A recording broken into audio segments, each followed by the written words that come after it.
안녕하세요. 오늘은 네덜란드 청년들은 독립이 왜 쉬운 걸까라는 주제로 이야기를 해보려고 합니다. 네덜란드 청년들은 18살이 되면 대부분 집을 나가서 홀로 독립해서 살아가거든요.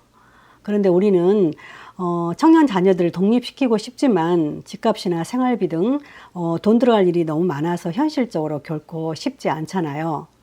그런데 네덜란드는 18살 대학에 들어가면 청년들은 부모를 떠나서 자기 길을 가는 훈련, 특히 돈 관리하는 법 등 스스로 사는 훈련을 철저하게 배워가고 하거든요. 네덜란드 부모들은 자녀가 대학에 가면 내가 집값을 도와줄 것인지 아니면 학비를 조금 보태줄 것인지 계약 아닌 계약을 하게 되는데, 이 말은 부모가 모든 것을 지원해주지 않겠다는 것을 의미하는 거거든요. 저도 자녀가 셋이에요. 큰아이는 초등학교부터 대학원까지 네덜란드에서 나와서 정말 네덜란드식으로 18살부터 독립해서 지금은 이제 취직을 해가지고 혼자 온전히 살아가죠. 둘째는 네덜란드에서 중고등학교까지 대학 졸업하고 이제 한국에 나와서 한국에서 대학생활을 했는데, 한국에 와서 살 때, 대학에 다닐 때 저는 둘째를 집에서 데리고 있었어요. 물론 학교가 가까운 이유도 있었지만 혼자 이 아이를 내보내려면 집세 등 여러 가지 돈 들어갈 일이 많아서 결코 내보내기가 쉽지 않더라고요.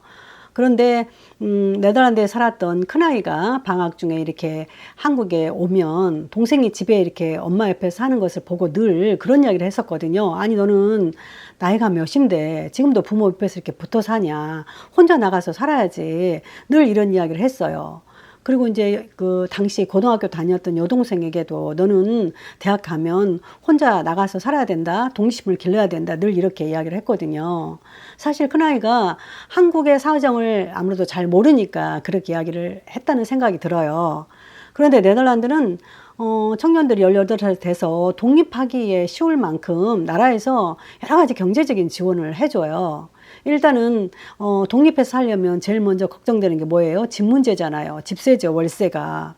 그런데 네덜란드 같은 경우에 청년들이 이제 독립해서 살게 되면 월세 지원을 하는데, 모든 집을 월세 지원을 하는 건 아니고요. 그 월세 제한선이 있어요.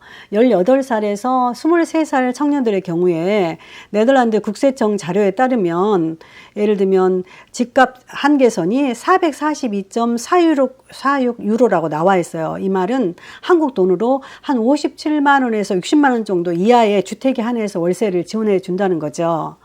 그래서 네덜란드 청년들은 이 월세를 지원받으려고 이렇게 442유로 미만의 주택을 굉장히 찾죠. 실제 네덜란드의 그 집값은 굉장히 비싸기로 유명하잖아요. 암스테르담이나 노트르담 큰 도시는 보통 월세가 한 달에 우리 돈으로 100만 원이 거의 넘거든요. 그러니까 학생들은 이 청년주택이라든가 사회주택, 공공주택을 찾죠. 기숙사 같은데. 이런 데는 비교적 가격이 싸요. 보통 300에서 450유로 미만이면 이런 주택들은 구할 수 있거든요. 그래서 네덜란드 청년들은 그 청년 나라에서 해주는 사회주택이 있어요. 그런 주택이 듀보라고 하는 곳에서 이 주택을 공급하는데, 이런 곳에 등록을 해서 이렇게 싼 집들을 찾죠. 어떻게든 나라에서 이런 월세 지원을 받으려고요. 저희 큰아이도 대학 다닐 때 이런 주택을 구해서 월세 지원을 받으면서 대학 생활을 했거든요. 그리고 이제 아까 18에서 23살까지는 그 정도 월세 제한선이 있고요. 23살 이후에는 월세 제한선이 좀 높아져요. 그래서 그때는 어떤 식의 집을 구하면 되냐면, 23살부터는 이제 왜 그렇게 제한선을 네덜란드에서 높이고 낮추고 하냐면, 보통 네덜란드 아이들 같은 경우에 18살에 대학을 들어가기 때문에 23살까지는 보통 대학을 이제 원칙적으로 졸업해야 맞는 거죠. 그런데 네덜란드는 대학을 들어가도 졸업이 어렵기 때문에 23살 이후에도 공부하는 학생들이 많기 때문에 23살과 20살 이후로 이렇게 나눠 놓는 거예요. 그러면 23살 이후에는 어느 정도의 그 집대 한계선이 있냐면, 월세가 752.33유로로 아까 23살 이전에 445하고 좀 굉장히 차이가 있죠. 그러니까 이제는 100만 원 미만의 집을 얻어도 월세 지원이 된다는 거죠. 네덜란드 청년들은 23살 이후에 동거도 많이 하고요. 또 특히 25살이 넘으면 결혼도 많이 해서 그 아이가 있는 경우도 있거든요. 실제 저희 아들 친구들이 25, 26 결혼해서 지금 벌써 아이 아빠인 친구들이 꽤 많아요. 그래서 이런 경우에는 월세 지원이 개인의 소득에 따라서 달라지기도 하고, 또 결혼한 경우에는 부부가 어느 정도의 그 소득이 있느냐에 따라서 월세 지원 체계가 또 달라져요. 이렇게 네덜란드 청년들은 월세 지원이 가능하니까 일단 나갈 수 있고요. 일단 집 문제는 이런 식으로 해결을 한다 하더라도 그 다음이 뭐예요? 그 다음이 학비하고 생활비잖아요.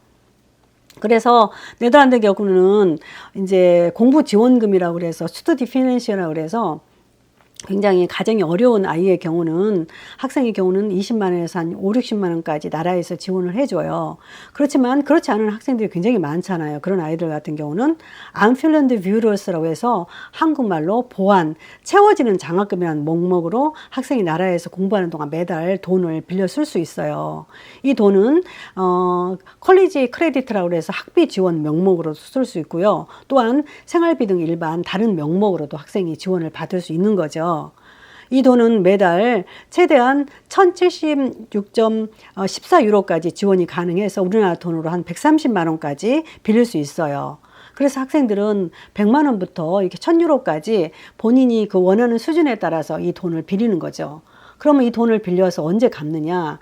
보통 졸업장 따는 그 10년을 기반으로 두어요. 10년까지 이 돈을 안 갚아도 되고, 이제 졸업 이후에 원칙적으로는 35부터는 무조건 이 돈을 갚아야 되는 원칙이 있어요. 그래서 이 돈도 한 번에 많이 갚지 않고 자기 월급의 한 14% 정도, 월급의 한 4% 정도, 14%가 아닌 4% 정도 이렇게 갚아 나가는 거예요. 그리고 네덜란드 청년들은 그 학비가 우리보다 훨씬 싸요. 1년 학비가 2020년에서 21학년도의 학비가 법적으로 2,143유로예요. 한국 돈으로 보면 한 270만 원 정도죠. 이 돈은 학생이 원할 경우 12개월로 분납이 가능해요. 그래서 제 아들도 대학 다닐 때 12개월로 나눠서 매달 이렇게 얼마씩 이 학비를 냈던 그런 기억이 있거든요. 그러면 우리처럼 부모가 학기마다 굉장히 많은 돈을 납부할 부담이 없기 때문에 학생들은 독립해서 살아가면서 나라에서 이렇게 안필런드 뷰러에서 이 돈을 빌려가지고 학비도 갚고 생활비도 하고, 또한 자기가 알바해서 최대한 부족한 것들은 갚고, 이렇게 해서 살아갈 수 있는 거예요.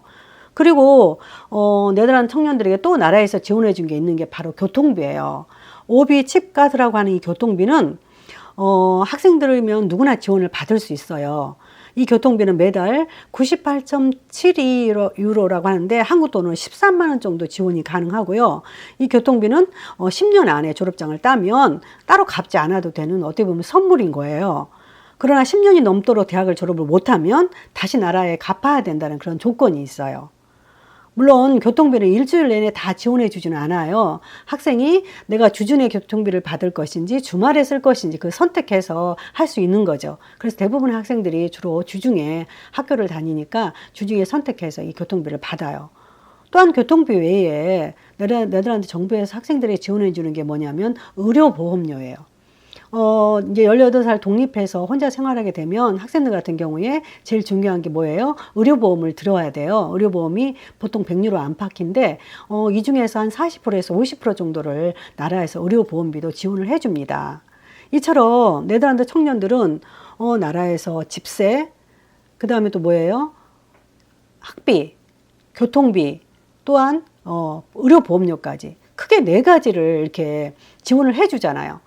그러니까 이 기본적인 게 지원이 되기 때문에 청년들이 혼자 나가서 살 수 있는 여건이 되는 거죠. 이에 반해서 우리 한국은 어떤가요? 우리도 최근에 이제 뭐 학생들 청년 주택 뭐 지원해주고, 또한 뭐 학생들 학비도 이렇게 나라에서 이렇게 어느 정도 해주긴 하죠. 그런데 이게 굉장히 저소득층을 기준으로 하기 때문에 중하위 청들은 또 어려움이 있더라고요. 이런 지원을 받지 못해요. 지금 이제 행복주택을 나라에서 지워서 청년들에게 지원을 해준다고 하지만 정말 하늘에서 별 따기만큼 너무너무 어렵기 때문에 대다수 청년들이 최소한 40에서 50만 원의 월세를 내야 되고, 또한 학비 부담이 우리는 1년에 거의 1000만 원 가까이 되잖아요. 그거에다가 교통비도 우리가 학생들 스스로 내야 되고, 이런 모든 여건들이 학생들이 혼자 나가서 살기 어려운 그런 구조예요. 그래서 한국도 청년들이 부모에 의존하지 않고 독립적으로 살아갈 수 있도록 일단은 집세, 그 다음에 학비 보조, 교통비 지원 대책 등이 정말 시급히 마련돼야 된다는 그런 목소리가 굉장히 높습니다. 청년들이 독립적으로 홀로 서야 이 나라의 미래가 있고, 또한 각 가정의 부모들 역시 노후를 좀 더 일찍 대비할 수 있기 때문이에요. 그래서 한국 같은 경우에 청년들이 마음껏 어깨를 펴고 살 수 있는 그런 날이 속히 와야 청년들이 좀 더 자신감 있게 당당하게 독립해서 살아갈 수 있는 그런 때가 올 것이라고 생각해서 네덜란드 청년들의 독립이 쉬운 이유를 오늘 말씀해 드렸습니다. 들어주셔서 감사합니다.